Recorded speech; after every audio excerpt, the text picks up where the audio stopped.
This week on eNEWS, we'll take a look at how the community voiced its displeasure over violence against Indigenous women, how decorating for Christmas early can negatively impact people suffering from mental health issues, and how changes in weather can disrupt outdoor sports.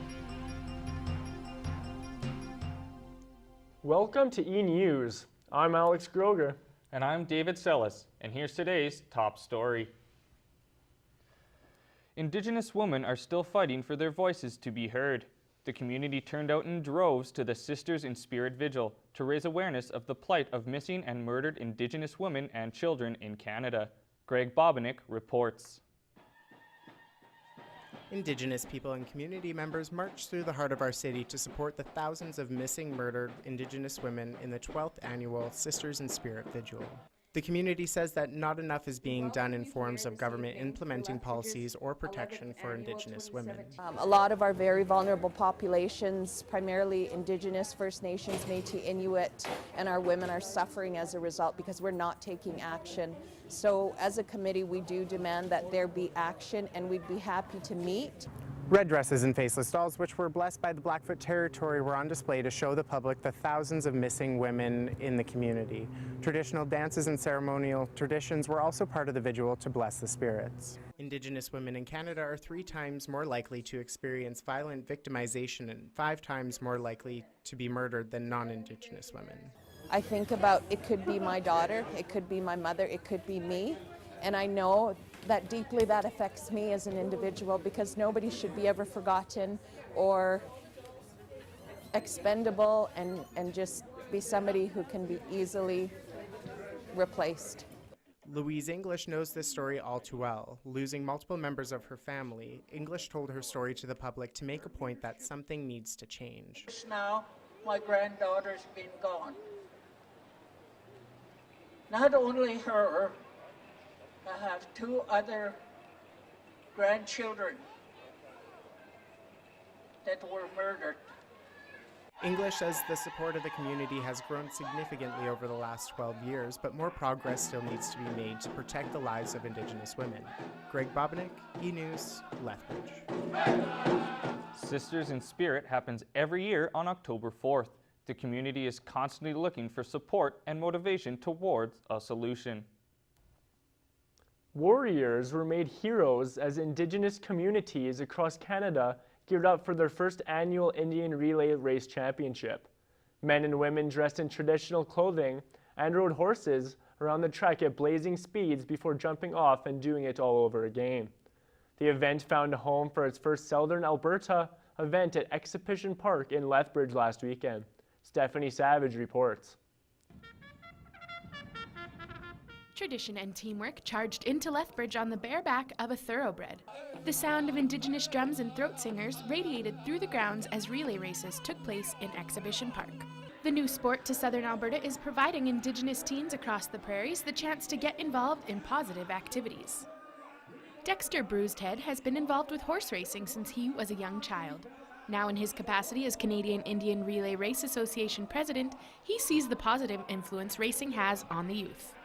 It's a deterrent from getting into mischief, so to speak. And there's a lot of discipline acquired from being around horses, and I think they're all going to grow up to be great young warriors. Kyrie Jackson, racer from Northern Alberta, took her place at the starting line for only the 2nd time at Lethbridge's event. The young rider raced her way to a first-place finish in the championship run. Jackson knows events such as this go a long way in helping the Indigenous population find new passions to focus their attention on. It's pretty good. It keeps everybody involved in good stuff, like not so much drugs and alcohol. It's good. Statistics Canada reports that physical activity is known to be associated with positive outcomes for Indigenous children. As relay racing grows in popularity, organizers are hopeful that this event will provide Indigenous children the opportunity to keep themselves on the right track. Riders are doing such an unbelievable job at displaying what a warrior was like many years ago, and that's what everybody's proud of here. For eNEWS, I'm Stephanie Savage.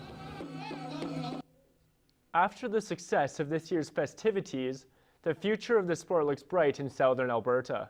An agreement between the CIRRA and Exhibition Park has been signed to continue holding the championships in Lethbridge for the next 5 years. After the break, we take a look at how the Lethbridge Soup Kitchen provides happy holiday memories. And later, how Christmas preparations and mental illness often clash. We're back after the break. Stay with us.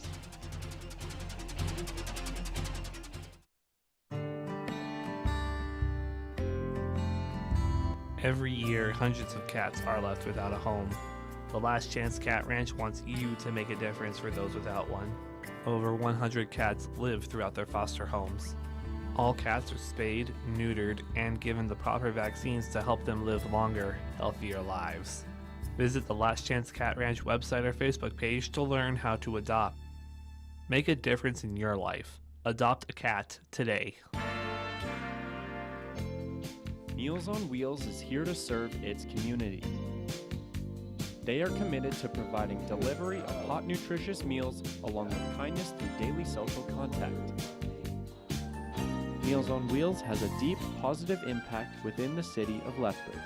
The people they serve can remain in their homes while maintaining a sense of independence. Meals on Wheels, where they are more than just a meal. Crime Stoppers and Lethbridge Police Service need your help in solving a theft. Sometime between the hours of 1 and 2:30 a.m. on August 12th, a number of vehicles were broken into in the Copperwood area. One of the vehicles was a 2012 Ford F-150 Harley-Davidson truck, stolen from 1628 Colbanks Boulevard West. The truck was found later that morning at 315 Twin River Road West. Missing from the vehicle were a spare key and a pair of Cartier aviator-style sunglasses. The number of vehicles broken into is still unknown, but up to 5 have been confirmed. If you have any information on this crime, please contact Crime Stoppers by any of these methods. Standard message and data rates may apply. Crime Stoppers will pay up to $2,000 for information leading to an arrest. Remember, you will not have to attend court or testify, and you will remain anonymous. We want your information, not your name. The Lethbridge Soup Kitchen served up a load of happy memories this Thanksgiving. Community members volunteered to help make the holiday enjoyable for people who may not otherwise get to enjoy it. December Burgess has more. Lethbridge residents came together to provide food for the homeless and hungry. One community member tries to brighten the world around her with a little help from a friend. Well, I'm here because I have a friend called Betty Bird, who I bring yesterday to Streets Alive, and today she comes here, and she tries to steal people's food, but I protect the food. Dralik says that sometimes people don't have a lot to smile about, and shining light into the lives of those people is very important. I think it's good for their sense of self-worth that somebody takes the time. You know, sometimes people are lonely and they focus on their own loneliness. The executive director of the Lethbridge Soup Kitchen says that the holiday meals they provide allow for a social and familiar experience. Thanksgiving and Christmas are times to get together with family. A lot of our guests don't have family here, or the family chooses not to relate to them, so this becomes their family. I learned sometimes people don't have a lot of happy Thanksgiving memories, so it's important to try to make this one important and you know, to focus on their day today. And the Soup Kitchen is always looking for donations, but they are currently in need of ketchup, hamburger, salad dressing, coffee whitener, margarine, and rolled oats. Monetary donations are always welcome. For eNEWS on the Kodiak, I'm December Burgess. With the Thanksgiving meal in the history books, the Lethbridge Soup Kitchen is now preparing to hold a Christmas lunch in December. And speaking of Christmas, it can be a busy time of year for everyone, and that includes local businesses. Some are already preparing long before the calendar hits October or November, but not everyone is pleased with the hustle and bustle of the Christmas season. Businesses are already gearing up for the most wonderful time of the year. At the Lethbridge Food Market, employees are busy sorting and counting product before it's ready for shipping. Owner Ed Tams uses a farming analogy to explain his philosophy when it comes to Christmas preparations. If you want to harvest in October or September, then you better have the seed in the ground in March, April. So you're always, in effect, a season ahead, and that's just proper planning. But while seeing businesses getting ready for Christmas is exciting for some, there are others who aren't able to celebrate. Pastor of Amazing Grace Community Church, Rowan Crown, says that the commercialization of it can harm what he believes to be the true meaning, the birth of Jesus Christ. I think sometimes it can go over the top, right? And I think sometimes it gets away from the true meaning of Christmas. Crown adds that seeing businesses prepping for Christmas can lead to depression and suicidal thoughts among those who are underprivileged. I think for a society in general that focuses on what we have, for those people in our community who can't afford to have a big Christmas, it can weigh heavily on their mind. Christmas is a time of celebration, but as Crown also says, people need to try and find a balance between their celebrations and finding out what Christmas is really all about. For eNEWS, I'm David Sellis. Ed Tam says that Christmas preparation begins so early because it gives the food market 35% of their annual income. Still ahead, how the Kodiak's men's volleyball team is preparing for a new season. And we'll see how mixed martial arts is helping people channel aggression in positive ways.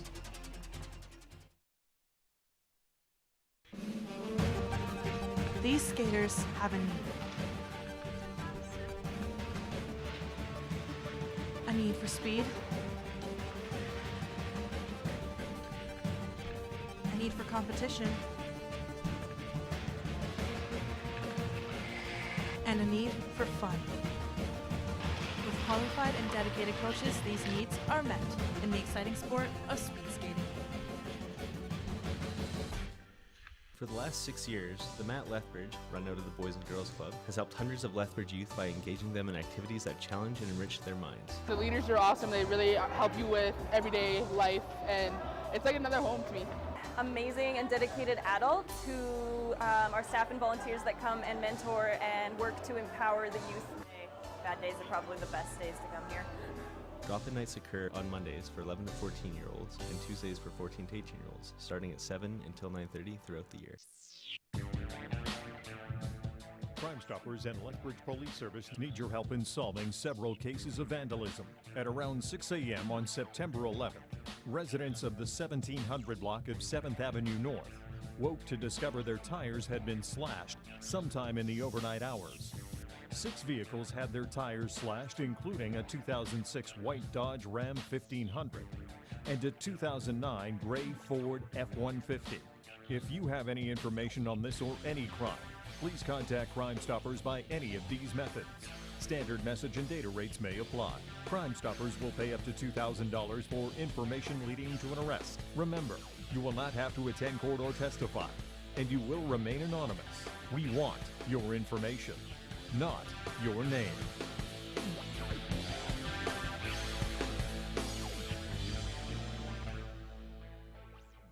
Welcome back.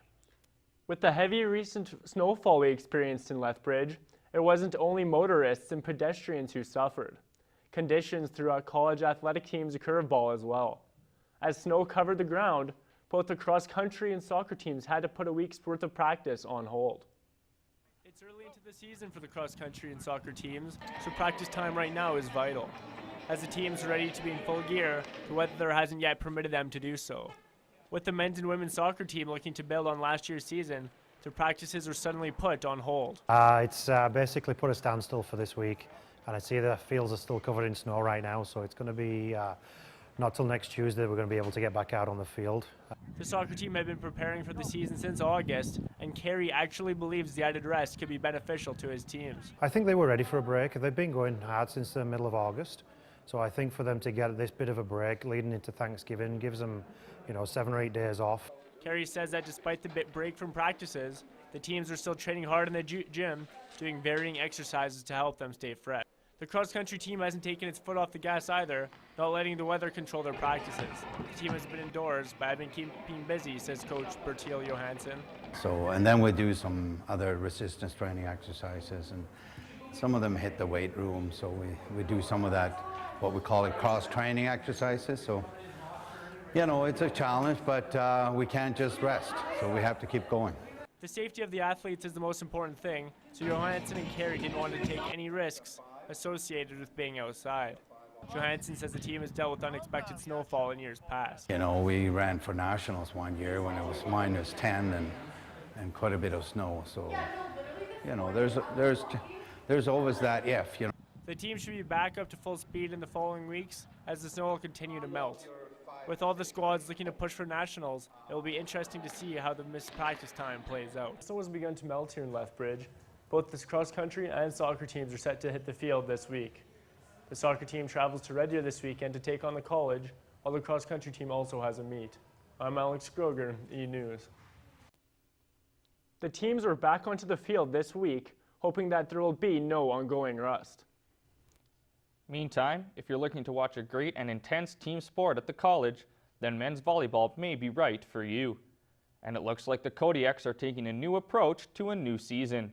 Houston Gariger has the story. The men's team is looking to get into the postseason this year after failing to do so last season, finishing 11-13. The program has never been able to win a playoff game yet, and they're looking to do so this year. Head coach Greg Gibos says what success looks like to him.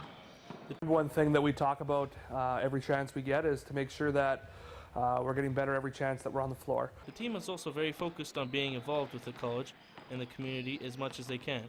Head coach Gibos says what his thoughts are and what he'd like his team to be doing locally in the community. Side of that is to make sure that we're active in the community, active in the college, and just showing our program off and showing what our program's capable of, and also, you know, just being good people in the community and growing as not only volleyball players, but growing as young men as well. With the team not making the playoffs last year and still having the playoff win drought, it's leaving players wanting to improve even more. This year, middle Garrett Gillespie says where he would like his team to finish up. We're aiming for first. We want to go all the way. That's our mentality, so that's what we're going to push for. Volleyball is mainly a team sport, but players have individual goals they want to achieve this season as well. Gillespie says what he's mainly wanting to focus on in his third year. For this season, particularly for me, I want to focus on blocking good out of the middle, picking up clean tips off the block and stuff like that, and get the team a good win at the end of the day. The 2017 season for the men's Kodiak boys is coming up this weekend. As they start this Friday, it'll be exciting to see how they plan out. I'm Houston Gariger, eNEWS. Lethbridge Campus Media is webcasting the home opener for both men's and women's volleyball this Friday night. You can catch it all beginning with the women's action at 6 o'clock, and it's all available at acactv.ca. From college volleyball to the hoops now, where a familiar face has been promoted to lead the Kodiaks women's team. Kent Zurich is standing by with more on that story. Kent? Last year's assistant coach, Deanna Dotz, is the new bench boss for the Kodiaks, taking over for the retired Brad Caron. Practices and exhibition games have already started on the season.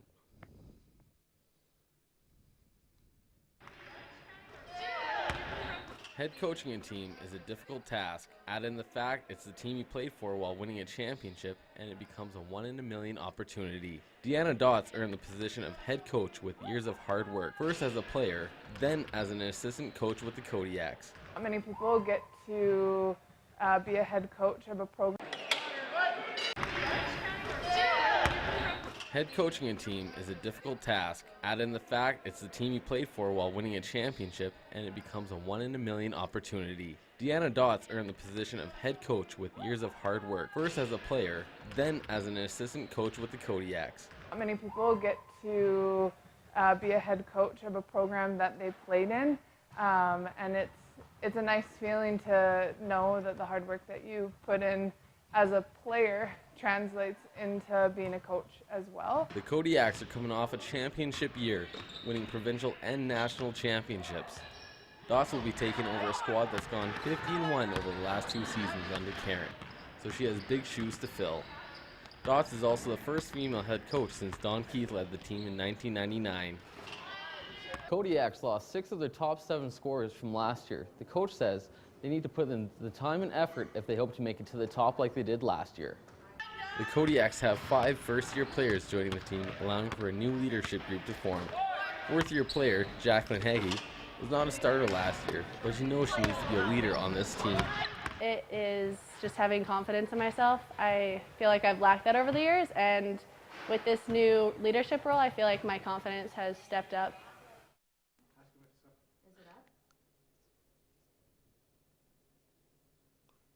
While preseason has already started, the official debut for Dotson's squad is October 20th, when they are home to Briarcrest College. The rest of the schedule can be found at gokodiaks.ca. Thanks, Kent.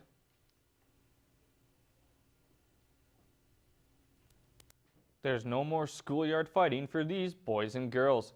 Rumble in the Cage is giving them all their chance to take their aggression out and make mom proud. Dominique Charles has more. They came, they saw, and they very much conquered. MMA spread its wings in Lethbridge most recently with Rumble in the Cage 55 at Service Sports Centre. Rumble in the Cage is considered one of Canada's top fighting lineups and its longest-running MMA promotion, grabbing crowds from near and far to fill up seats. One face not seen in the stands was amateur fighter on the blue side, Jesse Richardson from Calgary. Jesse stands tall in his 135-pound fight against Justin Gray. I mean, this is my favorite memory right now, obviously, winning my debut, because this is a culmination of all the hard work. Honestly, every day at the gym is great. It's a family environment, and I love everybody there. For Richardson, he says that fighting was just another sport in addition to his very active lifestyle, where he just really liked to beat people up.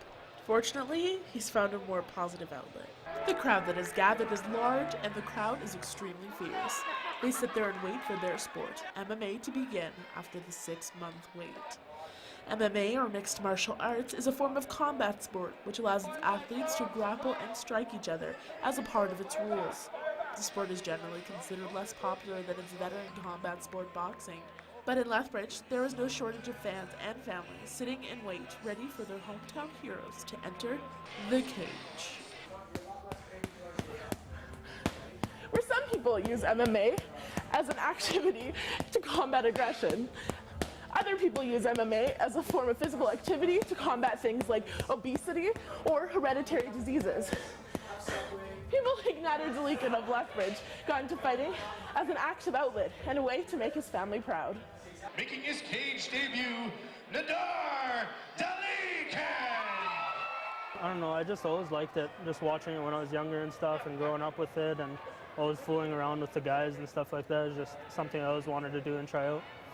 My family and friends always calling me like the protector and stuff like that just because I was always bigger than everyone at the time anyways, and everyone outgrew me, but yeah, that was, I don't know, just self-motivation I guess like that, just to get in there and stuff. For eNEWS, I'm Dominique Charles. The next card will be released sometime in early November in preparation for Rumble in the Cage 56 on November 25th. So Alex, have you ever done anything, gone to an event like that before? You know, I can't say I have, but I'm a pretty big fan. It'd be definitely something I'd want to do someday. Well, that's all the time we have for eNEWS. I'm Alex Groger. And I'm David Sellis. Thanks for watching.